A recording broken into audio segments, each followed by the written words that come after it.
Series জয়ের সুযোগ সামনে বাংলাদেশের, আর দেয়ালে পিঠ থেকে যাওয়া পাকিস্তানের সামনে বাঁচা মরার লড়াই। সেই লড়াই উল্টো পিঠটা দেখলো টিম টাইগার্স। টস জিতে পাকিস্তানকে ব্যাটিংয়ে পাঠালে ইনিংসের শুরু থেকেই তাণ্ডব চালান মাস সাদাকাত। ব্যাট হাতে যেন টি-20-র গতি নিয়ে নেমেছিলেন ওয়ানডেতে। তাসকিন, মোস্তাফিজ, নাহিদ কাউকেই পাত্তা দেননি। মাত্র 46 বলে 75 রান। অন্য প্রান্তে সাহিবজাদা ফারহান ছিলেন তুলনামূলক শান্ত, কিন্তু ছিলেন আদর্শ সঙ্গী। দুজন মিলে ওপেনিং জুটিতে তোলেন 103 রান। পাওয়ার প্লে পেরোনোর আগেই বাংলাদেশ তখন চাপে। ফিল্ডারদের শরীরী ভাষায় হতাশা, আর পাকিস্তানের ডাগআউটে আত্মবিশ্বাসের ঢেউ। তবে ম্যাচ পুরোপুরি হাতছাড়া হয়ে যায়নি তখনও। মিরাজের বলে সাদাকাতের বিদায়, এরপর তাসকিনের আঘাতে ফেরেন ফারহান। কিন্তু তারপরেই শুরু হয় সালমান রিজওয়ান শো। দুজন মিলে চতুর্থ উইকেটে করেন 109 রানের জুটি। রিজওয়ান খেলেছেন 44 রানের ঠান্ডা মাথার ইনিংস, আর সালমান যেন ছিলেন একদম কমান্ড মোডে। 64 রান করে ইনিংসকে টেনে নিয়ে গেছেন শেষ ভাগ পর্যন্ত। বিতর্কিত রান আউটে সালমান ফিরলেও ততক্ষণে পাকিস্তান তাদের কাজটা সেরে ফেলেছে। রিশাদ হোসেন অবশ্য চেষ্টা করেছিলেন লড়াই ফেরাতে, নিয়েছেন 3 উইকেট।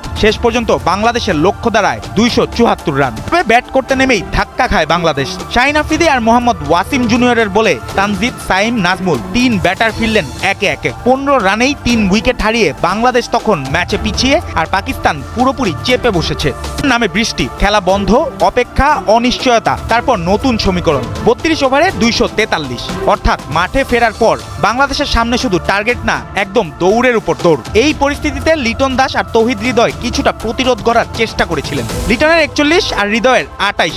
স্কোরবোর্ডে সংখ্যাটা বড় না হলেও লড়াইয়ের মানসিকতা বোঝানোর জন্য ছিল যথেষ্ট। সাদাকাতের বলে লিটন এলবিডব্লিউ, আর সেখানেই ভেঙে পড়ে বাংলাদেশ। টাইগারদের আসা যাওয়ার মিছিলে 74 রানে 3 উইকেট থেকে 114তেই অল আউট। শেষ 41 রানে 7 উইকেট।